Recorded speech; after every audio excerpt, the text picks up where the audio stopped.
Hello दोस्तों, स्वागत है आप सबका IQ स्मार्ट पे।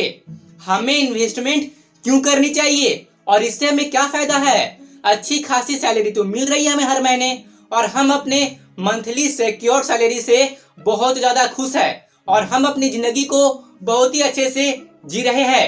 तो इट्स ओके, अगर आप अपनी मंथली सिक्योर सैलरी से बहुत ज्यादा खुश है तो बेशक आप जैसी लाइफ को जी रहे हैं वैसे ही जिए, नो प्रॉब्लम। अब ये आप पर निर्भर करता है कि और ये पूरी की पूरी आप ही की मर्जी है कि आप इन्वेस्टमेंट करो चाहे मत करो। पर हमारी सोसाइटी में ऐसे काफी लोग हैं जो दिन पर दिन बढ़ते महंगाइयों की वजह से परेशान हैं और जब उनकी जरूरतों और इच्छाओं के हिसाब से पैसे कम पड़ने लगते हैं तब ये लोग उधार लेना शुरू कर देते हैं, फिर वो चाहे बैंक से लोन ले या कहीं और से। अब ऐसे ही करते करते इनकी जिंदगी कैसी हो जाती है, मैं जरा आपको इसी बात को शॉर्ट में समझाता हूँ। काम पे जाना है, पैसे मिलेंगे, पैसे खर्च करना है, फिर अगर जरूरतों और इच्छाओं के हिसाब से पैसे कम पड़ रहे हैं तो उधार ले लो, फिर काम पे जाओ, पैसे मिलेंगे, आप पैसे खर्चे करो और साथ में उधार भी चुकाओ और वो भी इंटरेस्ट के साथ। फिर से अपने जरूरतों और इच्छाओं के हिसाब से पैसे कम पड़ रहे हैं, उधार लो, काम पे जाओ, पैसे मिलेंगे, पैसे खर्च करो और उधार चुकाओ, वो भी इंटरेस्ट के साथ। फिर से इच्छाओं और जरूरतों के हिसाब से पैसे कम पड़ रहे हैं, उधार लो, फिर काम पे जाओ। मतलब कि आप ऐसे जाल में फंस चुके हो जिसे चूहा दौड़ कहते हैं, यानी कि रैट रेस। और अगर आप इस रैट रेस से बाहर निकलना चाहते हो तो आपको इन्वेस्टमेंट करना चाहिए। खैर, ये तो पहला कारण हो गया इन्वेस्टमेंट करने का। अब दूसरा कारण बहुत ही ज्यादा इंपॉर्टेंट है, इसीलिए इसे भी सुन लीजिए। एग्जाम्पल के लिए मान लीजिए कि आपने 100 रुपए बैंक में डिपॉजिट कर दिया है और आपने जिस बैंक में पैसे को डिपॉजिट किया है वो हर साल का 4% इंटरेस्ट देती है, यानी कि ठीक इसी हिसाब से 1 साल के बाद आपका पैसा 100 रुपए से 104 रुपए हो जाएगा। मतलब कि यहाँ आपको 1 साल में 4 रुपए का फायदा होता है और आप बहुत ही खुश हो रहे हो। हमरा तो बढ़ गया है 4 रुपया, ए भैया। पर ज्यादा खुश होने की दरकार नहीं है, क्योंकि एक अदृश्य चोर ने आपकी पैसे की वैल्यू को चुरा लिया है। अब वो कौन है? वो कौन है? कौन है वो? कौन है वो? मैं हूँ। रिश्ते में तो हम तुम्हारे कुछ नहीं लगते हैं, नाम है इन्फ्लेशन। मैं लोगों के पैसे की वैल्यू को चुराता हूँ और उन्हें पता भी चलने नहीं देता।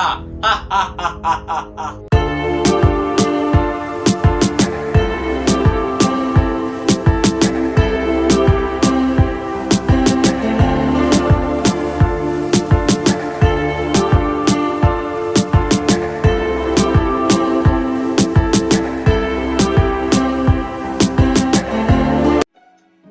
अरे ये क्या, इन्फ्लेशन तो 7% के रेट से बढ़ी है 1 साल में।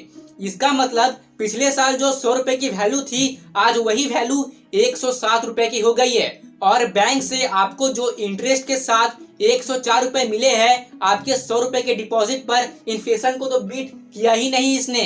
यानी कि आपको ओवरऑल 3 रुपए का लॉस ही हो रहा है और ये 3 रुपया तो इन्फ्लेशन खा गया। जरा इस स्क्रीन पे ध्यान से आप इस चीज को देखिए, इस टेबल को जरा ध्यान से देखिए। जैसे जैसे साल आगे बढ़ रहा है, भले ही आपका इंटरेस्ट के साथ पैसा आगे बढ़ रहा है पर ये इन्फ्लेशन को बीट नहीं कर पा रहा है। इसका मतलब आपका ओवरऑल लॉस ही हो रहा है।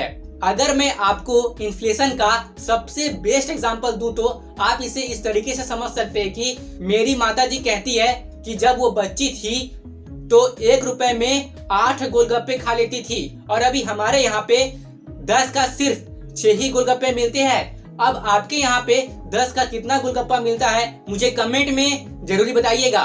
और इस वीडियो का मेन कंक्लूजन यही है कि अगर आप इन्फ्लेशन को बीट करके अच्छा खासा प्रॉफिट कमाना चाहते हैं तो आपको इन्वेस्टमेंट करना चाहिए। हाँ, शुरुआत में आपको इन्वेस्टमेंट करने में थोड़ा एफर्ट तो लगेगा पर बाद में आपको एक्टिवली खुद काम करने की जरूरत नहीं पड़ेगी, क्योंकि वहाँ आपके लिए passive source of income generate हो जाएगा और जैसे जैसे समय बढ़ेगा आपका पैसा भी आगे बढ़ेगा।